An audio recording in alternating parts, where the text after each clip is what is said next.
presente que respira. Naquela véspera de Natal, a neve não caía do céu. Ela parecia apertar o mundo, abafando sons, pensamentos e até a esperança. A casa da família Soares rangia sob o peso do inverno. Um sobrado antigo na periferia, com paredes descascadas e janelas que jamais vedavam totalmente o frio. Dentro, a iluminação era fraca. Uma única lâmpada amarela tremulava sobre a sala, onde uma árvore de Natal pequena e torta tentava parecer festiva. Os galhos artificiais haviam sido reaproveitados por mais de uma década. Alguns arames estavam aparentes. Mesmo assim, Dona Marta insistira em decorá-la. "Natal é Natal", dizia ela, enquanto ajeitava os poucos enfeites. Mesmo quando dói. O marido, Joaquim, observava em silêncio. O rosto cansado carregava marcas de noites mal dormidas e preocupações que não cabiam mais no peito. Havia meses que o trabalho sumira e os bicos já não sustentavam a casa. Os filhos, Lucas, de 12 anos, e Ana, de 8, fingiam alegria no sofá, enrolados em cobertores finos demais para o frio que fazia. Às 10h17 da noite bateram à porta. Não foi um toque. Foi um impacto surdo, como se algo pesado tivesse sido deixado ali com força. Joaquim franziu a testa. Quem seria a essa hora? Quando abriu a porta não havia ninguém. Apenas uma caixa grande, embrulhada em papel vermelho envelhecido, amarrada com um laço dourado que parecia antigo demais para ser comprado em qualquer loja atual. A caixa se mexeu. Não foi um movimento claro, mas um leve estremecer, como se algo dentro tivesse se ajustado.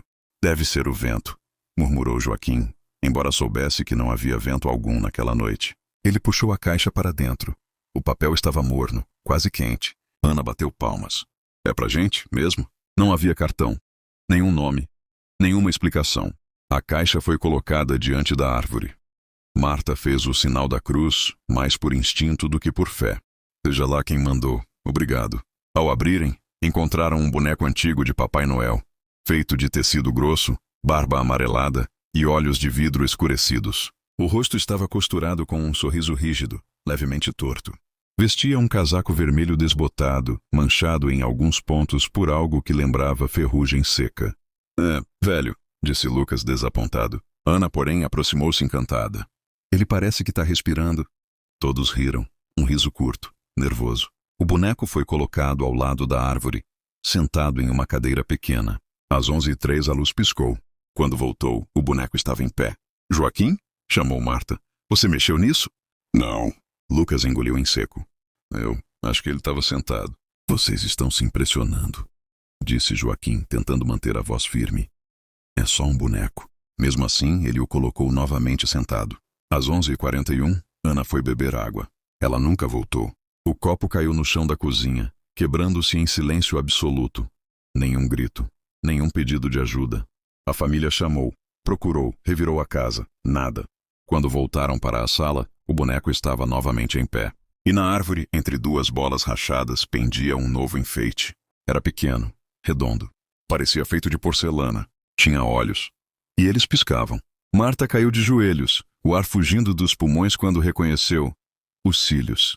"Não, não", ela sussurrou. Os olhos acompanharam seu movimento. Joaquim tentou arrancar o enfeite da árvore, mas ao tocá-lo sentiu algo macio demais. Quente demais. O boneco deu um passo. Um único passo. O chão rangeu. "Sai da casa", gritou Joaquim. "Agora!" Lucas correu para o quarto, trancando-se. O pai agarrou o boneco e tentou jogá-lo na lareira apagada. Mas o boneco pesava como um corpo humano. E respirava. O som veio baixo, ritmado, quase afetuoso. "Joaquim!" A voz de Marta soou distante. Ele virou-se a tempo de vê-la ser puxada para trás da árvore, como se mãos invisíveis a envolvessem. As luzes se apagaram novamente. Quando acenderam, havia 2 novos enfeites. Um colar de contas com olhos castanhos chorosos e um pequeno sino que sussurrava. O boneco agora usava um novo detalhe no casaco. Um botão dourado que Joaquim reconheceu. Era do vestido de Marta. O pai gritou, atacou o boneco com tudo o que tinha. Facas, madeira, socos. Nada o danificava. Lucas observava da fresta da porta, tremendo. "Ele só se mexe quando a gente não olha", sussurrou para si mesmo. Então a árvore começou a respirar também. Os enfeites piscavam. Os olhos se moviam atentos. O boneco virou lentamente a cabeça para Lucas. Sorriu. "Falta só você", sussurrou uma voz que parecia vir de todos os cantos da casa. Lucas correu para fora, descalço na neve. Atrás dele, a casa parecia se contrair, como um organismo vivo protegendo seu presente. Lucas correu até os pulmões queimarem. A neve cortava seus pés descalços como lâminas. Mas ele não parou. Não olhou para trás. Sabia no fundo do estômago que olhar era o convite. Quando finalmente tropeçou e caiu na rua deserta, ergueu os olhos esperando ver sua casa. Mas a casa não estava mais lá. No lugar havia apenas um terreno vazio, coberto de neve intacta. Como se nada jamais tivesse sido construído ali. Lucas gritou. O som morreu antes de viajar 2 metros. Atrás dele, passos suaves esmagaram a neve. Você quebrou a regra, disse uma voz grave e antiga, com um timbre de veludo apodrecido. O menino se virou lentamente. O boneco de Papai Noel estava ali, agora do tamanho de um homem, sombras se movendo sob o tecido vermelho. Os olhos de vidro haviam se tornado olhos reais, fundos, úmidos, atentos. Presentes não fogem, continuou a criatura. Presentes são abertos. Lucas recuou até sentir algo sólido atrás de si. Uma árvore de Natal. Não uma árvore comum. Era a mesma árvore da sala, raízes retorcidas brotando da neve, enfeites pendurados como frutos doentes. Os olhos piscavam. A boca do sino sussurrava orações quebradas. A minha família. Lucas chorou. O que você fez com eles? O boneco inclinou a cabeça. Eu guardei. O chão se abriu como um rasgo de tecido. Lucas caiu. Ele acordou em uma sala imensa, escura, iluminada apenas por milhares de luzes natalinas. À sua volta, centenas de árvores de Natal, organizadas como um bosque infinito. Cada árvore representava uma casa. Cada enfeite, alguém. Homens, mulheres, crianças. Todos vivos, todos conscientes, todos presos. O Natal se alimenta da esperança, explicou o boneco, surgindo atrás dele sem som. E nada é mais nutritivo do que famílias pobres esperando milagres. Lucas tentou se levantar, mas algo o segurava. Fios dourados saíam de seu peito. Ainda não, disse o boneco. Você é especial. Você viu o padrão. Lucas olhou para as árvores e entendeu. O boneco só se movia quando ninguém o observava. O mal só avançava quando ignorado. Eu posso parar você, sussurrou o menino. O boneco sorriu. Tente. Lucas fechou os olhos. E olhou. Olhou com tudo o que tinha. Com medo. Com amor. Com ódio. As luzes começaram a piscar violentamente. As árvores rangiam. Os enfeites gritavam. O boneco deu um passo para trás. Não, rosnou. Não assim. Lucas manteve os olhos abertos. Mesmo quando doíam. Mesmo quando sangravam. O boneco começou a endurecer, costuras reaparecendo, o corpo encolhendo, voltando à forma de brinquedo. O Natal precisa esquecer, implorou a criatura, agora pequena, jogada no chão. Precisa virar tradição. Lucas avançou, pegou o boneco e o enfiou dentro da árvore central.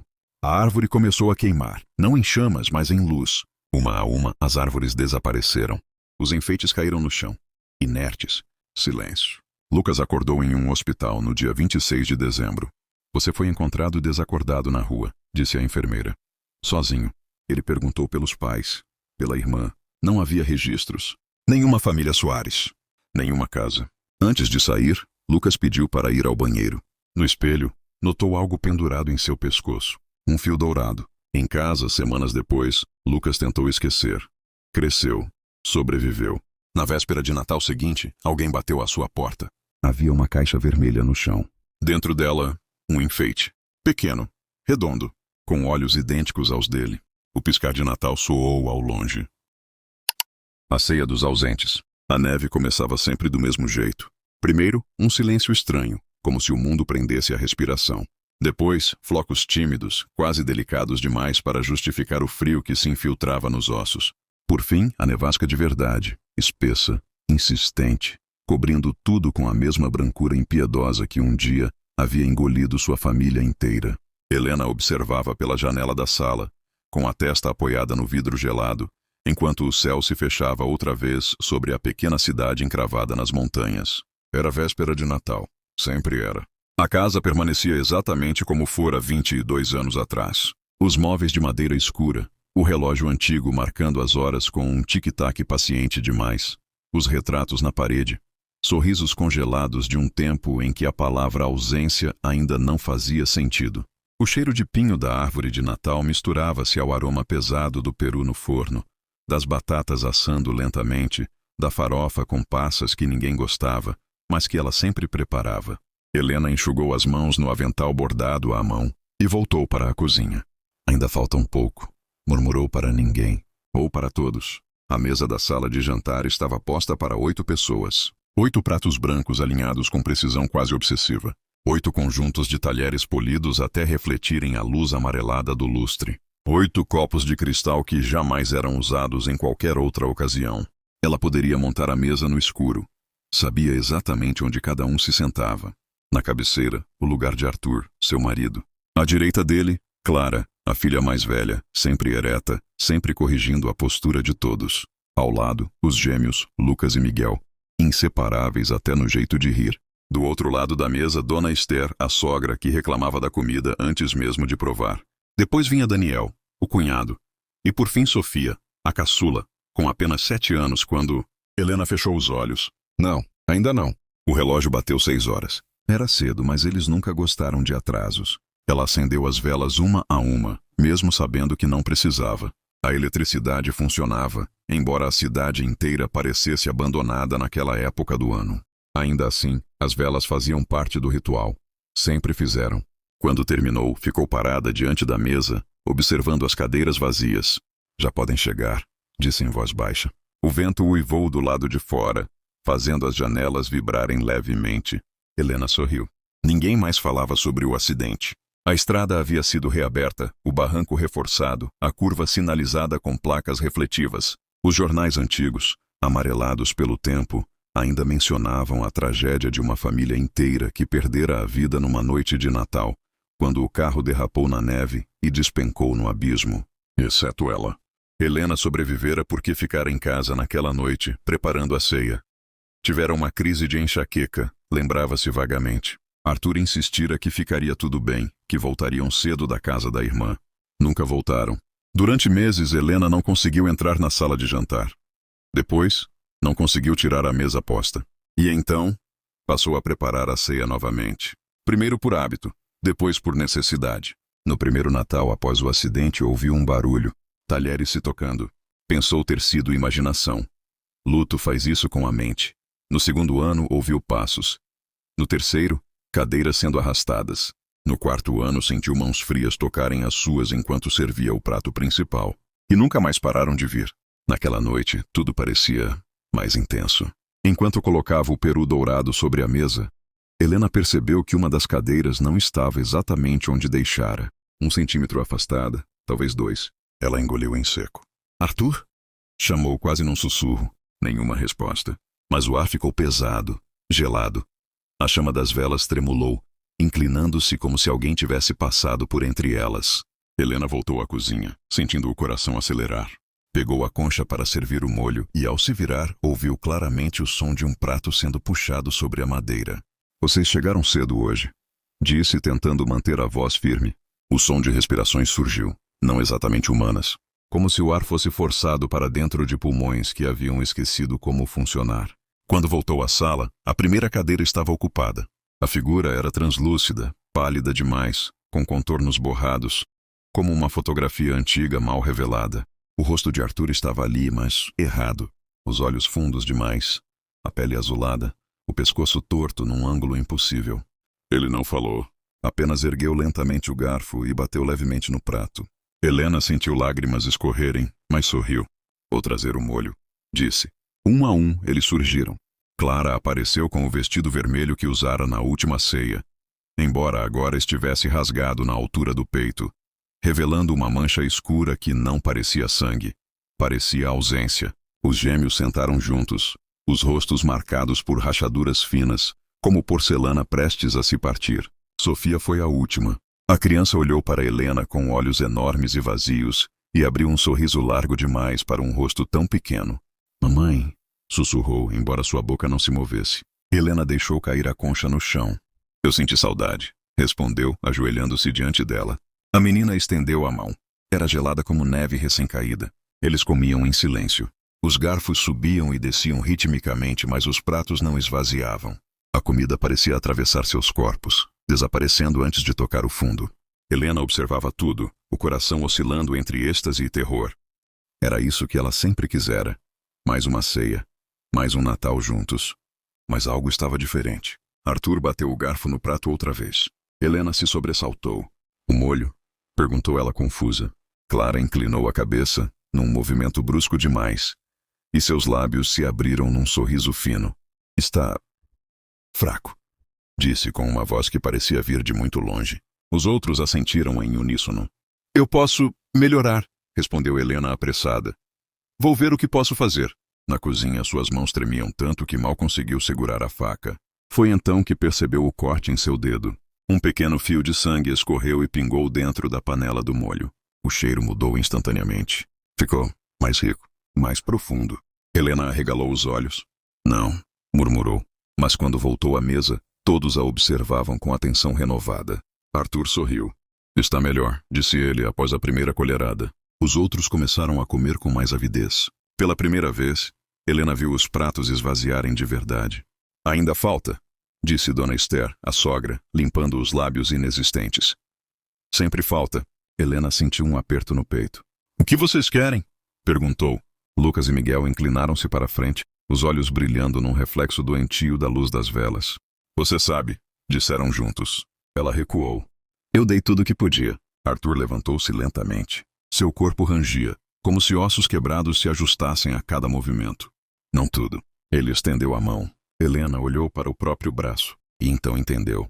A faca caiu no chão da cozinha com um som seco. Helena chorava enquanto cortava a própria carne, pedaço por pedaço, misturando sangue e dor ao molho, ao recheio, ao prato principal. Cada vez que gritava, o som parecia ser absorvido pelas paredes da casa. Eles comiam com prazer.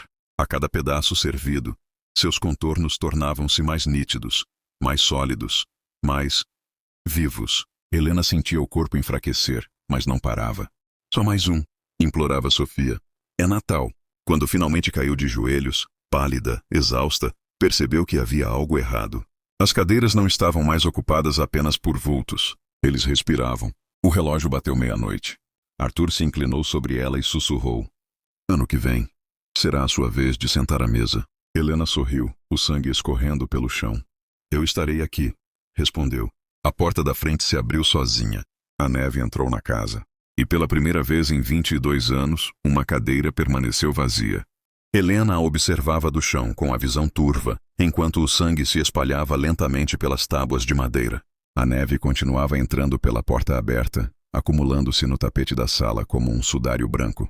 Ano que vem, ecoava a voz de Arthur em sua mente. Mas o ano seguinte nunca chegou da forma que ela imaginou. Helena acordou com o cheiro de café. Por um instante, acreditou que tudo havia sido um sonho febril. Uma alucinação causada pela solidão, pelo luto prolongado, pela culpa que nunca cicatrizara. O corpo doía, mas estava inteiro. Não havia cortes, nenhum pedaço faltando. Ela estava deitada em sua cama. O quarto estava arrumado, limpo demais. Levantou-se com dificuldade e caminhou até a sala de jantar. A mesa não estava posta. As cadeiras estavam encostadas, alinhadas, vazias. O relógio marcava 7 da manhã. Do lado de fora, a neve havia cessado. Não, murmurou. Foi então que ouviu vozes na cozinha. Peisadas. O coração de Helena disparou. Arthur! Chamou a voz falhando. Ela atravessou o corredor lentamente. Cada passo pesado, como se a casa tentasse impedi-la de avançar. Na cozinha, encontrou todos eles. Arthur, de pé junto ao fogão, mexia uma panela. Clara cortava legumes. Os gêmeos discutiam baixinho perto da mesa. Sofia estava sentada no chão, brincando com um boneco antigo. Todos sólidos, corados, vivos. Mamãe, disse Sofia, levantando-se e correndo até ela. Helena caiu de joelhos ao sentir o abraço quente da filha. Vocês estão aqui, chorou. Arthur sorriu, um sorriso perfeito demais. Sempre estivemos. O dia transcorreu como um Natal antigo. Conversas triviais, risadas, o cheiro de comida fresca, sem sangue, sem dor. Mas algo não se encaixava. Helena percebeu primeiro no espelho. Seu reflexo demorava a responder. Quando levantava a mão, a imagem permanecia imóvel por um segundo a mais do que deveria. Seus olhos pareciam fundos, opacos. Depois notou o frio. Apesar da lareira acesa, ela não sentia calor. Você está pálida, comentou Clara, observando-a atentamente. É só cansaço, respondeu Helena. Arthur a puxou de lado. Está tudo bem agora, disse ele, segurando seu rosto. Você fez o que precisava ser feito. O quê, exatamente? Perguntou ela. Arthur não respondeu. Apenas a conduziu até a sala de jantar. A mesa estava posta novamente, mas desta vez havia apenas uma cadeira vazia, na cabeceira. Sente-se, disse ele. Quando Helena tocou a cadeira, sentiu um choque percorrer seu corpo. Memórias explodiram em sua mente. A faca, os cortes, a dor, o sangue. Ela olhou para as próprias mãos, transparentes. Não! Sussurrou. Arthur sentou-se à sua frente. Você nos alimentou, explicou calmamente. E ao fazer isso nos devolveu o que nos faltava. Minha vida, disse Helena, a voz ecoando estranha. Sua presença, corrigiu Clara. Sempre foi isso que queríamos. Os gêmeos sorriram. Você nunca nos deixou ir. Sofia aproximou-se segurando sua mão agora fria. Agora é a sua vez de ficar, mamãe. Helena sentiu o corpo se tornar leve. O peso da dor desapareceu. O cansaço também. Ela olhou ao redor da mesa. Todos estavam completos, exceto ela. Naquela noite, Helena sentou-se à cabeceira. Os outros comeram normalmente. Riram, conversaram. Ela observava em silêncio. Não precisava mais de comida. Quando o relógio marcou meia-noite, Arthur levantou seu copo. A família, disse. A ceia, completou Dona Esther. Helena tentou sorrir, mas não conseguiu. Sentiu algo puxando-a para trás. A casa rangia. As paredes respiravam. A neve começou a cair novamente, mesmo sem vento. Arthur inclinou-se e sussurrou em seu ouvido. Agora você entende. Enquanto alguém preparar a mesa, nós voltamos. E quando não houver mais ninguém? Perguntou Helena. Arthur sorriu. Sempre há alguém solitário no Natal. A casa começou a se desfazer ao redor dela. O calor desapareceu. E Helena caiu. Anos depois, a casa foi vendida. Uma nova família mudou-se pouco antes do Natal. A vizinha comentou casualmente. Dizem que a antiga dona fazia ceias enormes, mesmo morando sozinha. Na noite de véspera, a nova moradora ouviu um barulho estranho vindo da sala de jantar. Talheres, cadeiras sendo arrastadas. E uma mulher pálida sentada à cabeceira da mesa sorriu para ela e disse: Você chegou bem a tempo. Ainda falta alguém para servir. Rena morta na neve. A primeira coisa que ninguém soube explicar foi a neve. Ela começou a cair às 3 da manhã, grossa, pesada, silenciosa demais para dezembro. Maine Santa Áurea do Norte. Uma cidade pequena demais para mapas, orgulhosa demais para admitir que estava morrendo. Não nevava havia mais de 50 anos. O Natal ali costumava ser seco, com luzes improvisadas, presépios de plástico e músicas antigas tocando em rádios chiados. Mas naquela madrugada o mundo acordou branco. Os sinos da igreja de São Nicolau tocaram sozinhos às 6 horas. Não era horário de missa. Não havia vento suficiente para movê-los. Mesmo assim, badalaram uma única vez, graves, como um aviso. Quando os primeiros moradores abriram as janelas, viram a praça central completamente coberta. No meio dela, diante da árvore de Natal montada pela prefeitura, havia algo escuro contrastando com o branco absoluto. Parecia um corpo. Foi Dona Nair quem gritou primeiro. Meu Deus! Ela deixou o saco de pão cair na neve. Era uma rena de verdade. O animal estava deitado de lado, as patas rígidas, os olhos abertos e vidrados. O pescoço havia sido cortado com precisão cruel, como se por uma lâmina afiada demais para ser humana. O sangue congelado formava cristais vermelhos espalhados pela neve. Mas o detalhe que fez as pessoas recuarem, em silêncio absoluto, foram os chifres. Eles estavam enfeitados com luzes natalinas coloridas, ainda funcionando, piscando lentamente. Vermelho, verde, azul, amarelo, como se celebrassem algo que ninguém ali entendia. O delegado Augusto Ferraz chegou pouco depois, com o sobretudo mal fechado e o rosto pálido. Ele já tinha visto acidentes, brigas de bar, até um assassinato antigo demais para ser lembrado sem vergonha. Mas aquilo não fazia sentido. Isso é alguma brincadeira doentia? Perguntou mais para si mesmo.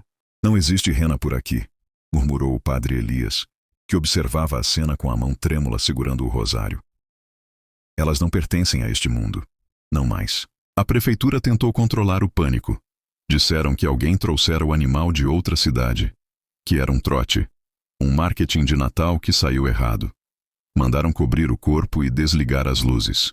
Mas quando tentaram, perceberam algo ainda pior. As luzes não estavam ligadas a nenhuma bateria visível. Elas pulsavam sozinhas. Naquela noite ninguém em Santa Áurea dormiu direito. A neve continuou caindo, grossa demais, como se quisesse enterrar a cidade viva.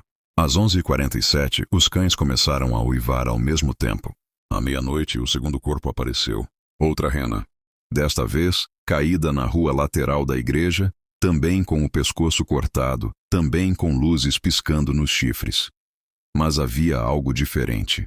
Marcas profundas no chão, como se o animal tivesse sido arrastado até ali. Correntes. Elas cruzavam a neve em linhas tortas, desaparecendo na escuridão além das casas. Isso não é humano, sussurrou o delegado, encarando os rastros. Ninguém arrasta um bicho desse tamanho assim. O padre Elias não respondeu. Ele só observava o céu. As nuvens estavam baixas demais. No dia seguinte, mais 2 renas surgiram. Depois mais 3. Sempre à noite. Sempre mutiladas da mesma forma. Sempre com as luzes. A cidade entrou em colapso silencioso. As pessoas trancavam portas, apagavam decorações, arrancavam pisca-piscas das janelas como se tivessem medo de chamar atenção. As músicas de Natal pararam de tocar. Na quinta noite, as renas começaram a aparecer formando um círculo, uma a uma, dispostas ao redor da igreja de São Nicolau. Como um ritual, como uma oferenda. São 8. Contou a professora Helena com a voz embargada. 8 renas. Como na história. O padre deixou o rosário cair. Não, ele sussurrou. Não são apenas histórias. Nunca foram. O último animal apareceu pouco antes das 3 da manhã. A 9ª rena. Ela caiu diante da porta principal da igreja, com tanta força que rachou a escadaria de pedra. O pescoço estava quase completamente separado do corpo, preso apenas por tendões congelados. As luzes em seus chifres piscavam mais rápido agora, quase frenéticas. E então, elas se apagaram, todas ao mesmo tempo. O silêncio que veio depois foi pior do que os gritos. O céu começou a mudar. Não era uma tempestade comum. As nuvens giravam lentamente, formando um círculo gigantesco acima da cidade. Um som grave começou a vibrar, tão profundo que não se ouvia com os ouvidos, mas com os ossos, como correntes sendo puxadas. "Trancem tudo!" gritou o delegado. "Fiquem dentro de casa!" Mas já era tarde. Algo se movia lá em cima. Não voava. Arrastava-se. As nuvens se rasgaram como tecido podre, revelando uma silhueta impossível de medir. Algo grande demais para ser um trenó. Correntes grossas pendiam de sua estrutura, balançando, deixando rastros de faíscas vermelhas no céu. E no centro daquilo, uma figura sentada, alta demais, curvada, com algo parecido com um saco enorme atrás de si, pulsando como se estivesse vivo. Quando a coisa passou sobre a igreja, os sinos tocaram novamente. Desta vez não pararam. O padre Elias caiu de joelhos na neve. "Ele não vem mais para dar presentes", murmurou chorando. "Ele vem para cobrar." As portas começaram a bater sozinhas. As luzes das casas explodiam uma a uma. Crianças gritavam nomes que não eram dos pais. Alguns moradores juraram ouvir risadas misturadas ao som das correntes. No meio da praça, onde a primeira rena havia sido encontrada, algo começou a emergir da neve. Um símbolo antigo. Um círculo incompleto, como se estivesse esperando ser terminado. E então, do céu, uma corrente caiu, cravando-se no centro da praça com força suficiente para fazer a terra tremer. A cidade inteira apagou. Quando a escuridão tomou Santa Áurea do Norte, só uma coisa ainda podia ser vista. No topo da igreja, alguém, ou algo, observava, e sorriu. A cidade acordou sem manhã. Não havia sol, não havia canto de pássaros, não havia relógios funcionando. Santa Áurea do Norte permanecia mergulhada numa penumbra azul acinzentada, como se o tempo tivesse esquecido de avançar depois da meia-noite. A neve continuava caindo, mas agora era fina, quase respeitosa, como um lençol sendo cuidadosamente estendido sobre um corpo. O delegado Augusto foi o primeiro a sair de casa. A porta rangeu alto demais no silêncio absoluto. O ar estava tão frio que queimava os pulmões. Nenhum carro ligava. Nenhum celular tinha sinal. Nem mesmo o rádio da polícia respondia. Apenas estática, misturada a um som distante que lembrava metal se arrastando. Correntes. Ele viu as pegadas imediatamente. Não eram humanas. Marcas profundas, largas, afundadas demais na neve, como se algo absurdamente pesado tivesse caminhado ali sem se importar em esconder seus rastros. Cada passo seguia em direção à igreja de São Nicolau. "Claro", Augusto murmurou. "Sempre a igreja." As casas ao redor estavam intactas, mas algo estava errado. As portas permaneciam abertas. Árvores de Natal ainda piscavam em algumas janelas, embora não houvesse energia. Os piscas-piscas tremeluziam fracos, como se respirassem. E então ele ouviu um choro. Vinha da praça. A professora Helena estava ajoelhada perto do símbolo que surgira na noite anterior. O círculo incompleto gravado na neve e na terra congelada. Seus dedos estavam vermelhos, quase roxos, mas ela não parecia sentir frio algum. Não é um símbolo qualquer, ela disse sem levantar a cabeça. É um selo. Um selo de quê? Perguntou Augusto. Helena sorriu, mas não havia alegria ali. De contenção. O delegado sentiu o estômago afundar. Contenção do quê? Antes que ela respondesse, a porta da igreja se abriu sozinha. Não com violência. Com cuidado. Como se alguém tivesse esperado educação suficiente para bater e desistido. O padre Elias apareceu no batente. Ou o que restava dele. Os olhos estavam fundos demais. A batina rasgada na altura do peito revelava marcas arroxeadas, como se algo tivesse apertado seu coração por fora. Ele segurava um livro antigo, de capa de couro rachada, escrito em latim e algo mais antigo ainda, símbolos riscados por mãos que não tremiam. Ele está aqui, disse o padre. Sempre esteve. Dentro da igreja o ar era quente demais. Velas estavam acesas por toda parte, embora ninguém se lembrasse de tê-las acendido.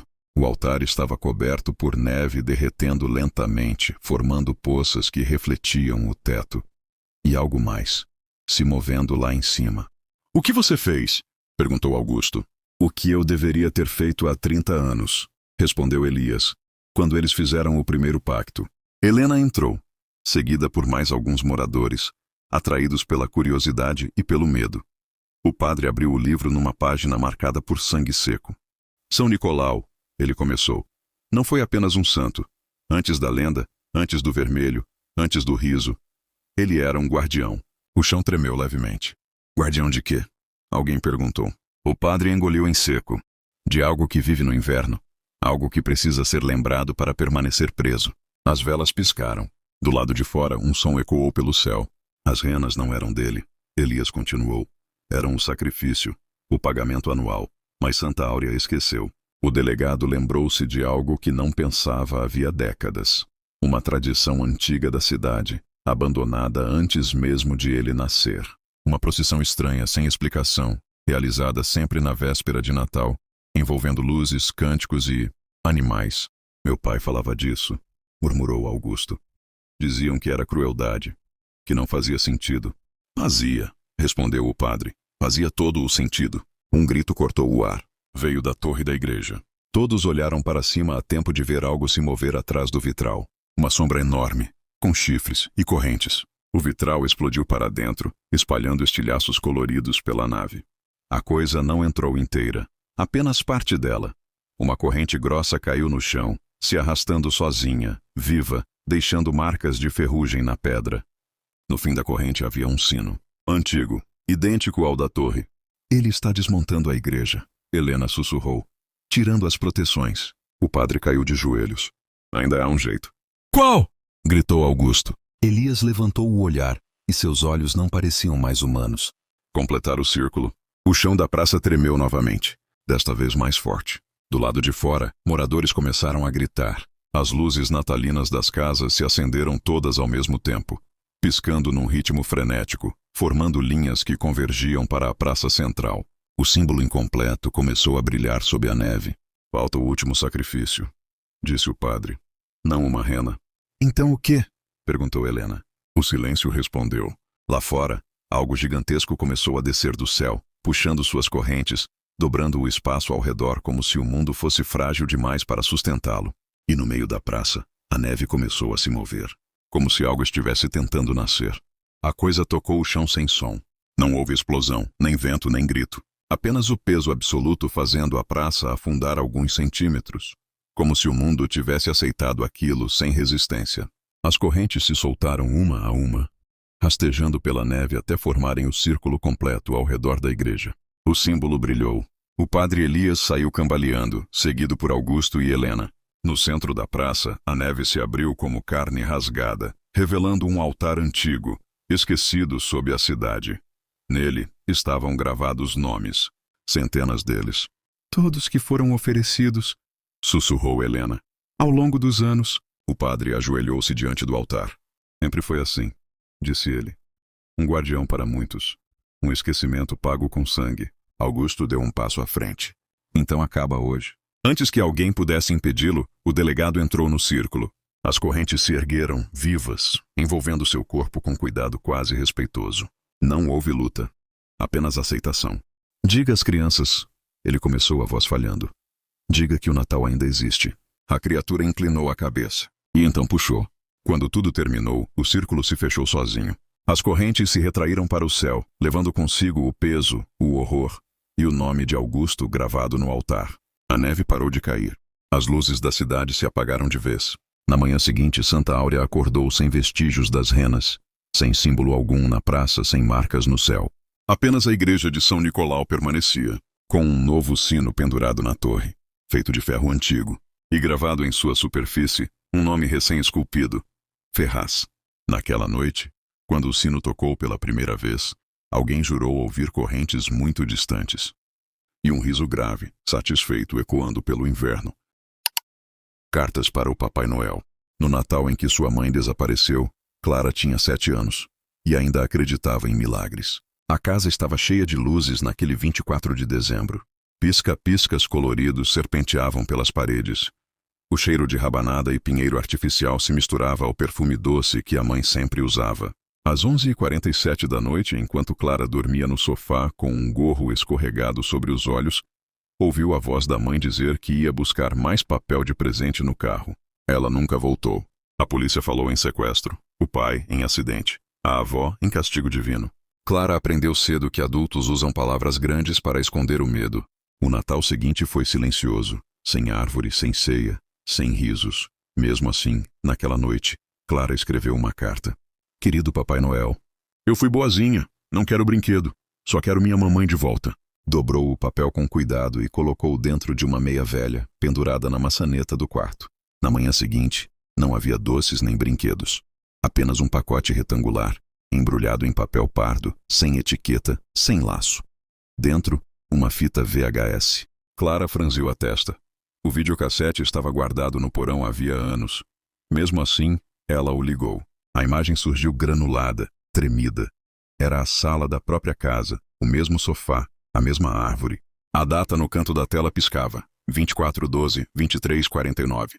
Clara sentiu o estômago gelar. No vídeo, sua mãe aparecia entrando pela porta da frente, aflita, olhando para trás como se estivesse sendo seguida.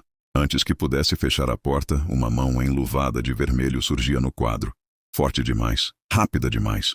Um homem vestido de Papai Noel a puxava pelos cabelos. O gorro escondia o rosto, mas o traje era inconfundível. Vermelho vivo, cinto preto, botas pesadas. Ele arrastava sua mãe pelo chão enquanto ela gritava, chutava, chamava o nome de Clara. A fita terminou com um chiado seco. Clara vomitou no tapete. A polícia nunca acreditou.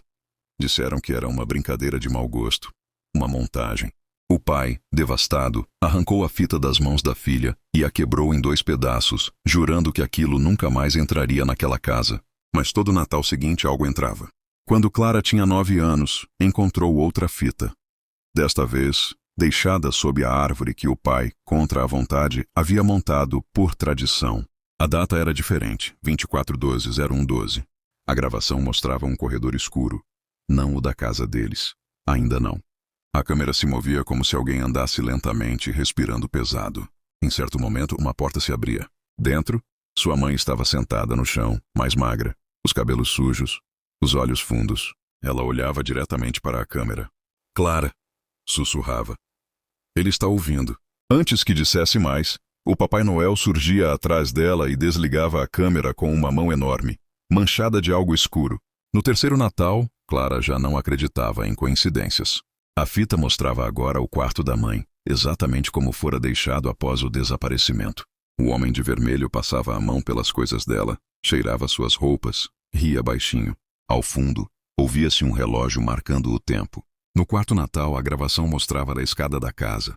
No quinto, a porta do quarto de Clara fechada. A cada fita, a imagem ficava mais nítida, mais recente, mais próxima. Clara crescia carregando um terror que ninguém mais via. O pai começou a beber. Dizia não lembrar de algumas noites de Natal. Às vezes acordava com as botas sujas de lama vermelha, como se tivesse caminhado na neve, mesmo morando numa cidade onde nunca nevava. No Natal em que Clara completou 15 anos, ela decidiu não escrever carta alguma. Ainda assim, a fita veio. Dessa vez não havia data. Apenas o quarto dela, filmado do canto mais alto, como se a câmera estivesse presa ao teto. Clara dormia na cama, abraçando um travesseiro. A porta se abria lentamente. O homem de vermelho entrava em silêncio. Aproximava-se. Inclinava-se sobre ela. A câmera captava seu rosto pela primeira vez. Não era um rosto humano. A pele parecia esticada demais. Os olhos fundos e negros como carvão apagado. A boca larga demais para um sorriso que se abria devagar. Ele estendia a mão até o rosto de Clara. E a fita cortava. Naquela noite, Clara não dormiu. Ela começou a pesquisar. Arquivos antigos, fóruns esquecidos, histórias apagadas. Descobriu relatos semelhantes. Crianças que pediram coisas impossíveis ao Papai Noel. Mães, pais, irmãos levados. Fitas, fotos, gravações deixadas como presentes. Todos os relatos terminavam da mesma forma. No último Natal, a câmera ficava dentro do quarto da criança. Na véspera do Natal seguinte, Clara trancou portas, janelas, ateou fogo na lareira apagada há anos. Sentou-se na cama com uma faca na mão e a última fita sobre o colo, ainda lacrada. À meia-noite ouviu passos no telhado, o ranger lento da casa. Uma risada abafada, grave e antiga. Clara ligou a TV. A fita começou sozinha. Mostrava o corredor, a porta do quarto, girando a maçaneta. Do lado de fora, alguém batia. Clara! A voz da mãe sussurrou, cansada, suplicante. Abre, já é Natal. A câmera avançava em direção à cama. Clara gritou. A tela ficou preta. Clara acordou sentindo frio. Não o frio comum do inverno, mas um frio que vinha de dentro, como se algo tivesse sido arrancado do lugar onde deveria estar. Abriu os olhos e encontrou escuridão.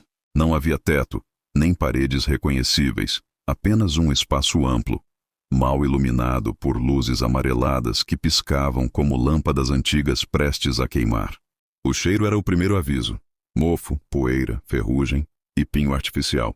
Ela estava sentada no chão, as mãos amarradas com um laço vermelho grosseiro, desses usados em presentes grandes demais. À sua frente, espalhados como decoração, havia objetos familiares. A xícara favorita da mãe, o relógio do pai, fotografias de natais antigos presas com pregos tortos numa parede de madeira. Mamãe? A voz de Clara saiu fraca. Ela está aqui. A voz vinha de trás. Grave, arrastada. Antiga como histórias contadas em sussurros. Clara se virou devagar. O Papai Noel estava sentado numa poltrona de couro gasto. O traje vermelho agora escuro, quase marrom, manchado pelo tempo. O gorro pendia torto, revelando parte do rosto que ela já havia visto na fita. Pele esticada demais, olhos fundos demais, um sorriso que não pertencia a nada vivo. Você pediu. Ele continuou. Todos que estão aqui pediram. Clara sentiu um nó no peito. Eu só queria minha mãe de volta. O Papai Noel riu. Um riso baixo, satisfeito. E eu trouxe. Ele estalou os dedos. Uma porta se abriu à esquerda, rangendo. De dentro, alguém saiu cambaleando. Era sua mãe. Ou algo muito próximo disso. Os cabelos estavam brancos, a pele pálida como o papel antigo. Os olhos, fundos e vazios, demoraram alguns segundos para reconhecer Clara.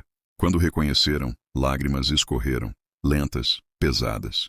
Não escreva mais cartas, sussurrou ela. Nunca mais. Clara tentou se levantar, mas o laço apertou, cravando-se nos pulsos. Por quê? Perguntou chorando. Por que você faz isso? O Papai Noel se inclinou para a frente. Porque alguém precisa manter o espírito do Natal vivo. Ele se levantou. Agora Clara via seu tamanho real. Alto demais, largo demais, como se o traje fosse apenas uma pele emprestada. Caminhou até uma parede coberta por fitas VHS, todas etiquetadas com nomes e datas. As crianças deixaram de acreditar. Ele passou os dedos pelas fitas. Mas os pedidos continuam. E pedidos têm preço. Ele retirou uma fita específica. Clara. Último Natal. Não, ela gritou. Eu não quero mais. Tarde demais. Ele sorriu. Você cresceu. Agora entende. E quem entende, fica. A mãe de Clara se aproximou, com passos arrastados. Seus olhos pediam perdão. Eu tentei ser forte, disse. Mas quando você pediu, ele ouviu. O Papai Noel colocou a fita num videocassete antigo. Uma televisão chiou e acendeu. Na tela, o quarto de Clara aparecia, agora vazio. A câmera estava posicionada no canto do teto. A porta se abria lentamente. Esta é a parte que fecha o ciclo, disse ele. Sempre termina assim. A imagem mostrou Clara, dormindo, exatamente como ela lembrava. O Papai Noel entrava no quarto, inclinava-se e a câmera cortava. A tela ficou preta. No mundo real, Clara sentiu algo se desprender. Um peso, uma lembrança, um nome. Sua mente começou a ficar enevoada. O que vai acontecer comigo? Perguntou quase sem voz. O Papai Noel colocou um novo gorro em sua cabeça. Pequeno, vermelho, infantil. Você vai ajudar, respondeu. Assim como ela ajudou, a mãe de Clara se sentou ao lado da poltrona. Agora em silêncio, os olhos vazios, segurando uma câmera desligada. As luzes se apagaram uma a uma. Na manhã seguinte, em uma casa comum de uma rua comum, uma família acordou para o Natal. A árvore estava montada, a lareira limpa, as meias penduradas. Dentro de uma delas, uma criança encontrou uma fita VHS antiga. No rótulo escrito à mão, assista com atenção. E em algum lugar além das paredes daquela casa, alguém vestiu vermelho, sorriu no escuro e ouviu o som inconfundível de uma nova carta sendo dobrada. O trenó esquecido. A estrada desapareceu antes que eles percebessem. Primeiro foi o sinal do celular, que caiu para uma única barra e depois morreu de vez. Em seguida, o asfalto cedeu lugar a uma trilha branca, engolida pela neve que caía grossa e constante, como se o céu estivesse decidido a soterrar qualquer vestígio humano naquela parte das montanhas. Falta muito? Perguntou Clara do banco de trás, abraçando o urso de pelúcia gasto. Miguel apertou o volante com mais força do que o necessário. O GPS havia congelado há quilômetros, preso numa tela azulada que piscava rota indisponível. Só mais um pouco, mentiu. Ana percebeu. Sempre percebia. Observava o silêncio das árvores altas, negras, inclinadas como espectadores atentos demais. Havia algo errado naquela viagem desde o início, desde a decisão impulsiva de passar um Natal diferente, longe da cidade, longe de lembranças difíceis. A cabana surgiu de repente, como se tivesse sido colocada ali por alguém que esperava exatamente por eles. Era antiga, feita de toras grossas com o telhado inclinado sob o peso da neve. Não havia outra construção à vista. Nenhuma luz distante. Nenhum som além do vento cortante e do estalo ocasional da madeira congelada. Parece abandonada, murmurou Lucas, o mais velho, 17 anos, forçando uma risada nervosa. Mas a chave estava sob o capacho. Dentro, o cheiro era de poeira, madeira úmida e algo metálico, quase imperceptível. A lareira funcionava. As camas estavam feitas. Havia até uma pequena árvore de Natal artificial encostada num canto, esquecida, coberta por uma camada fina de gelo, como se alguém tivesse tentado decorar aquele lugar anos atrás e desistido no meio do caminho. Que estranho, Ana sussurrou. Miguel tentou afastar a sensação. Acendeu a lareira. O fogo crepitou alto demais, como se estivesse faminto. Na primeira noite, depois da ceia simples e do vinho barato, o silêncio se tornou pesado. O vento parou de repente, e foi então que ouviram sinos. Distantes no início, um tilintar irregular, antigo, fora de ritmo. Clara se sentou na cama. Papai, o Papai Noel? Antes que alguém respondesse, vieram os cascos. Um som surdo e pesado, como algo muito grande se movendo sobre o telhado. A madeira gemeu. Um impacto violento ecoou no quintal, seguido de um arrastar lento, profundo, como ferro raspando pedra. Ana gritou. Miguel correu até a porta, mas Lucas o segurou. Não abre. Os sinos tocaram mais uma vez, agora perto demais, e então... Silêncio. Nenhum deles dormiu. Ao amanhecer, a neve no quintal estava revolvida, marcada por sulcos profundos. No centro, repousava um trenó antigo, partido ao meio, coberto por uma camada espessa de gelo. Era enorme. As laterais estavam manchadas por marcas de mãos humanas, impressas no gelo avermelhado. Dedos esticados como se alguém tivesse sido arrastado à força. Dentro, um saco de estopa rasgado. Vazio, mas o cheiro não estava. Carvão queimado e carne podre. Isso não é possível, Miguel murmurou. Lucas encontrou algo preso numa das lascas de madeira. Um sino enferrujado, rachado, que ainda vibrava levemente, embora não houvesse vento. Naquela noite a cabana parecia menor. As paredes estalavam. O fogo se apagava sozinho. Clara começou a falar dormindo, murmurando nomes que ninguém reconhecia. Os sinos voltaram. Mais próximos. Quando ousaram olhar pela janela, o trenó estava inteiro novamente, reparado como se nunca tivesse quebrado. E estava mais perto da porta. Na terceira noite, marcas apareceram na neve ao redor da cabana. Não eram pegadas de animais. Eram pegadas humanas, descalças, de crianças. Ana reconheceu o som antes mesmo de entender o que era. Alguém chorando. Um choro abafado, repetitivo, que vinha da floresta. Mãe! Clara sussurrou, os olhos vidrados. Ele está chamando. Miguel tentou trancar a porta. A fechadura congelou em suas mãos. O trenó agora repousava na varanda. Os sinos tocaram diretamente sobre a casa, vibrando nos ossos, no sangue. A cada badalada, imagens invadiam a mente de Ana. Crianças sozinhas, esquecidas, promessas quebradas, natais vazios, risadas que nunca voltaram. Ele não traz presentes, disse Lucas, a voz falhando. Ele cobra. Na véspera do dia 25, o saco estava cheio novamente. Não de brinquedos, mas de nomes. Escritos em letras infantis, tortas rabiscadas com carvão. Clara foi a primeira a reconhecer o seu. Os sinos tocaram. A porta se abriu sozinha. E alguém, ou algo, começou a descer do trenó. A figura que desceu do trenó não tocou o chão. Ela simplesmente apareceu. Alta demais para ser humana. Curvada sob o peso de um casaco antigo, costurado em pedaços de couro escuro e tecido vermelho desbotado. O rosto permanecia oculto sob um capuz pesado, de onde escapava apenas um brilho opaco, como brasas fracas prestes a se apagar. Os sinos pendurados em seu cinto tocaram sozinhos. Um som seco, cansado, antigo. Clara começou a chorar antes mesmo de vê-lo por completo. Ele sabe. Ela soluçava. Ele sabe o que eu fiz. Ana a puxou para perto. Você não fez nada, meu amor. A coisa ergueu a cabeça lentamente e falou. A voz não vinha de um lugar específico. Parecia vibrar dentro das paredes, dentro do peito deles. Toda criança faz algo. Miguel tentou avançar, mas suas pernas falharam. O chão parecia puxá-lo para baixo, como se a cabana estivesse afundando sob o peso daquela presença. O saco se abriu sozinho. De dentro começaram a cair objetos. Um estilingue quebrado, um gato de brinquedo sem olhos, um par de luvas infantis, manchadas de algo escuro. Lucas reconheceu uma delas. Isso era meu, murmurou. Eu perdi quando era pequeno. A criatura inclinou a cabeça. Perdeu ou escondeu. Imagens invadiram a mente de Lucas. Ele mais novo, rindo enquanto outra criança chorava. Uma porta trancada. Um segredo enterrado sob a neve de muitos invernos atrás. Ana caiu de joelhos quando viu o próximo item cair no chão. Uma carta. Amarelada, dobrada, escrita com sua própria letra infantil. Querido Papai Noel, prometo ser boa se você fizer mamãe parar de beber. Não. Ela sussurrou. Eu esqueci disso. Você esqueceu, respondeu a entidade. Mas o trenó não. O chão começou a ranger. A madeira da cabana estalava como ossos sendo torcidos.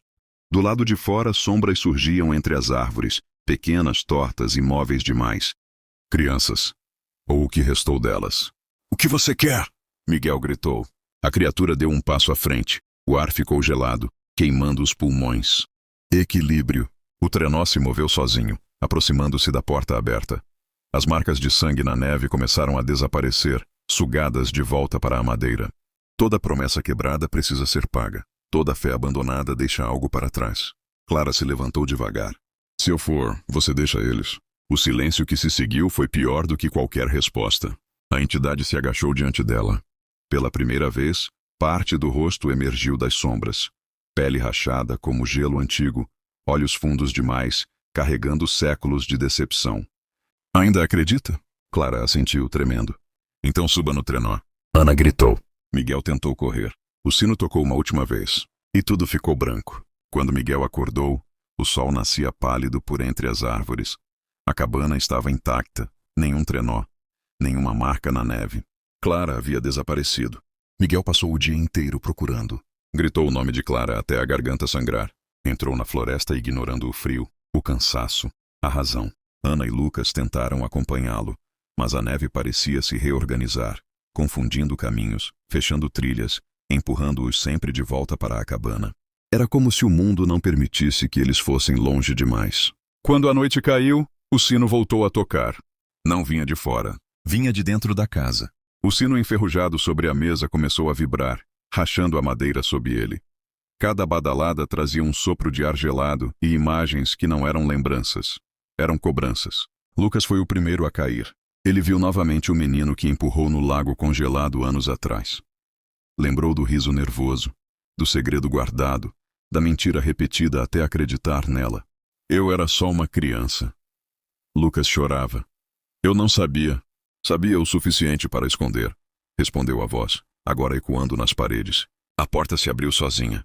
O trenó estava de volta, inteiro, imponente, coberto por uma camada brilhante de gelo novo, como se tivesse sido polido pela própria noite. Clara estava sentada dentro dele, imóvel, os olhos abertos demais. Clara! Ana correu, mas parou ao ver o rosto da filha. Não havia medo ali, havia compreensão. Ele me mostrou, disse a menina com uma voz que não era totalmente dela. Mostrou o que sobra quando as pessoas param de acreditar. Não só nele, em tudo. A criatura surgiu atrás do trenó, mais nítida agora. O capuz caiu, revelando um rosto feito de fragmentos, traços humanos antigos, sobrepostos, como se dezenas de rostos esquecidos tentassem existir ao mesmo tempo. Não sou castigo, disse ele. Sou consequência. Miguel caiu de joelhos. Leve a mim, eu faço qualquer coisa, mas devolve minha filha. A entidade se aproximou, os sinos silenciosos pela primeira vez. Você já me deu algo, respondeu. Sua fé. Há muitos anos. Miguel lembrou. A noite em que prometeu à filha que tudo ficaria bem. A manhã em que desistiu de cumprir. O Natal em que decidiu que histórias eram apenas mentiras reconfortantes. O trenó começou a se mover. Mamãe. Clara disse suavemente. Você não esqueceu de mim. Isso importa. Ana gritou quando o trenó avançou para a floresta, deslizando sem deixar marcas. As sombras das crianças abriram caminho entre as árvores, acompanhando-o em silêncio reverente. Quando tudo acabou, o trenó desapareceu como um sonho ruim ao amanhecer. O silêncio voltou.